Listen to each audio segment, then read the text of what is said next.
जय भारती। नमस्कार। भारत की वीरांगनाओं इस सीरीज़ में आज हम लोग रानी नाइकी देवी के बारे में बात करेंगे। तो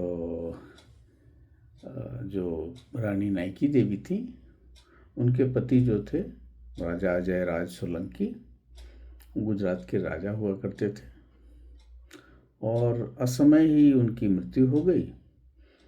तो उनका बेटा जो था मोलराज, वो अत्यंत छोटा था, तो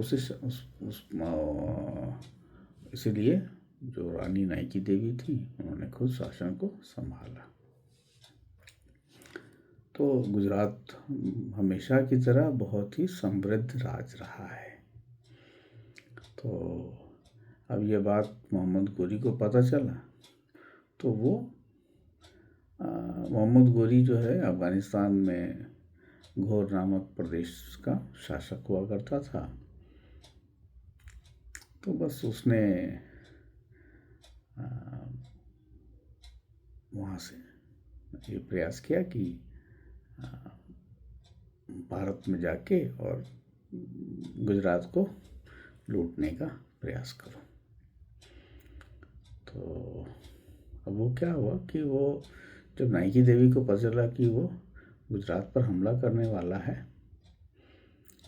तो नाइकी देवी ने फैसला किया कि हम सब मिलकर लड़ेंगे। हालांकि सेनापतियों ने कहा कि हम लड़ते हैं, आप अपनी सुरक्षा में अलग रह सकती हैं, राजा को सुरक्षित रखें, जो छोटा मतलब मूल राज है, अपने पुत्र को।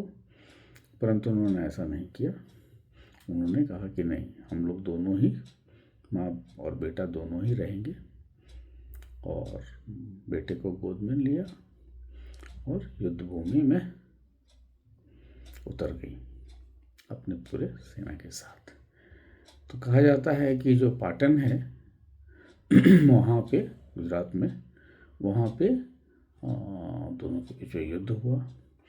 तो गौरी की जो सेना थी, मोहम्मद गौरी की, वो काफ़ी बड़ी थी और परंतु रानी के जो सैनिक थे वो मतलब उसमें क्षत्रिय थे, गोंड थे और छोटी थी, परंतु अत्यंत शक्तिशाली और वीर थी।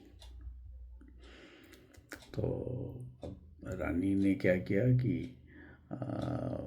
उन्होंने बहुत चतुराई से पहले गौरी को आगे बढ़ने का प्रयास करने दिया। तो आगे बढ़ गया। तो उन्होंने क्या किया कि उन्होंने हाथी की एक पंक्ति बनाई और दुश्मन के घोड़ों को डराकर तितर बितर कर दिया और धनुर्धारी जो थे ऊपर से बाणों की वर्षा कर दी। अब क्या है, घोड़े मतलब गौरी की जो सेना थी वो घबरा गई।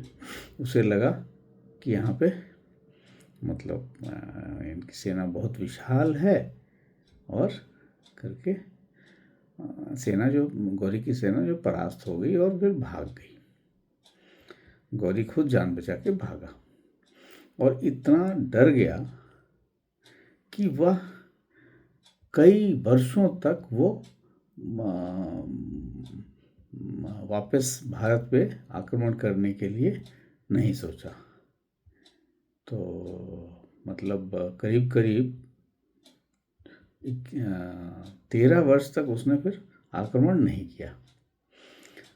और इस बात का उल्लेख जो है जो इस मुस्लिम इतिहासकार जो है हसन निज़ामी ने भी वर्णन किया है, और जैन ग्रंथ प्रबंध चिंतामणि में भी इस बात का उद्धरण किया गया है। तो अब ये हुआ। हालांकि गौरी देवी ने अपना समझाया, नाइकी देवी ने इस बात को साबित किया कि वीरता जो है हर प्रदेश में जो नारियां हैं वो हैं। हमने पहले भी राम प्यारी गुजर, नक्कटी रानी जो थी, कर्णावती और दक्षिण की रानियां, तो हर प्रदेश में हमारे यहाँ वीरांगनाएँ थी, विदुषियाँ थीं, पूरा भारतवर्ष ही ऐसा था। और उसके बाद उन्होंने बहुत अच्छा अपना वापिस पुत्र को राज्य के सिंहासन में बिठाया और फिर राज किया।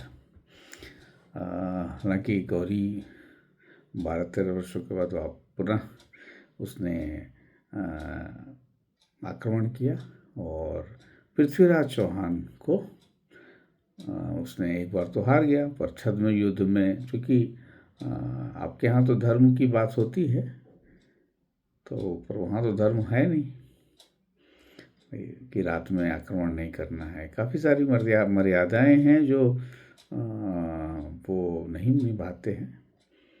और हालांकि भारत को इसका बुरा परिणाम भी ये धर्म के पालन के कारण भी परिणाम देखना पड़ा, क्योंकि दुष्ट के साथ आपको दुष्टता ही करनी पड़ेगी, है ना। बाली को मारने के लिए भगवान राम को भी छद्म का सहारा लेना पड़ा था, आवश्यक है। तो भारतीय इस बात को सीखने में थोड़ा धीरे हैं और इसका बुरा परिणाम भी मिलता है। तो यही है कि रानी जो अपनी नायकी देवी थी, उसे मतलब हमें काफ़ी प्रेरित करती हैं कि मतलब ये इस तरह के जो इतिहास हैं ये कि बच्चे पढ़ें, तो क्योंकि हमें ये पढ़ाया गया है कि हम काफ़ी कमज़ोर थे और वो ऐसे थे। ऐसा नहीं है। आप देख ही रहे हैं शाहजहाँ की क्या गत बनाई, हाँ, तैमूर की क्या गत हुई, मोहम्मद गोरी की क्या गत हुई, ये आप देख रहे हैं। रानी चन्नम्मा ने औरंगजेब का क्या गत किया, ताराबाई ने औरंगजेब का क्या गत किया, सब इतिहास में दर्ज है। बस पढ़ाने की आवश्यकता होती है। ये जो वामपंथी इतिहासकार हैं, उन्होंने भारत पे काफ़ी, मतलब आप कहें तो काफ़ी मतलब एक तरह से जुल्म किया है हमारे बच्चों के अंदर हीन भावना भरने में उन्होंने पूरा प्रयास किया। जग नहीं जाएंगे तो जगेंगे ही, और उनका विनाश भी हो रहा है। देखिए पूरे संसार से ये उठ रहे हैं, भारत में भी करीब करीब समाप्ति पे ही है। तो बाकी आज का विषय सिर्फ रानी नायकी देवी है, परंतु प्रसंग है तो फिर कभी कभी बातचीत हो जाती है। तो आशा है ये आपको अच्छा लगा होगा। भारत की वीरांगनाएं से बात करते रहनी चाहिए। नमस्कार, जय भारती।